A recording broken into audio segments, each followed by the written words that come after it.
नवी मुंबईसह भाईंदरमधील भाजप कार्यकर्त्यांच्या राजीनामा सत्रानंतर ठाण्यातील भाजपच्या मध्यवर्ती कार्यालयात ठाण्यातील सर्वच पदाधिकाऱ्यांची बैठक झाली आहे। भाजप पदाधिकारी आणि कार्यकर्त्यांना नाराजी दूर ठेवून महायुतीच्या उमेदवाराचा प्रचार करण्याचं आवाहन केल्याचं वरिष्ठांकडून सांगण्यात येतं। तर बैठकीच्या ठिकाणी नरेश म्हस्केंनी भाजप आमदार संजय केळकर यांची भेट घेतली। म्हस्केंनीही महायुती धर्म पाळला जाईल अशी आशा व्यक्त केली आहे।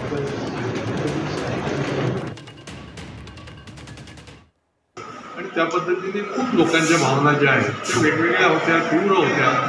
त्या भावनांना वाट करून देण्याचं काम देखील महत्त्वाचं असतं आणि कुठल्याही आमच्या या राजकीय पक्षामध्ये ती गरज देखील असते। ती वाट करून दिल्यानंतर त्यांना योग्य पद्धतीचं दिशादर्शन देखील करण्याचं काम जे आहे ते जिल्हा कार्यकारिणीमध्ये आम्ही केलं।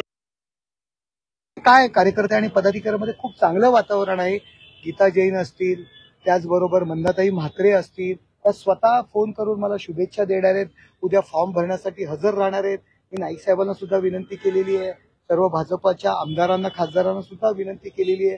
देवेंद्र फडणवीस साहेब सुद्धा उद्या येऊ शकतात, परंतु उद्या कपिल पाटलांचा फॉर्म भरायचा आहे दुपारी कल्याणला, पण त्यानंतर त्यांना आणखी बाहेर कुठेतरी फॉर्म भरण्याकरता जायचंय। पण ते बोलले मी नक्की प्रयत्न करीन, मला जर उद्या यायला नाही जमलं पण 2 सभा मी ठाणे लोकसभा करता नक्की देईन असा शब्द त्यांनी दिलेला आहे। महायुतीचा उमेदवार आहे मी, त्यामुळे सर्वजण त्याकरता काम करणार।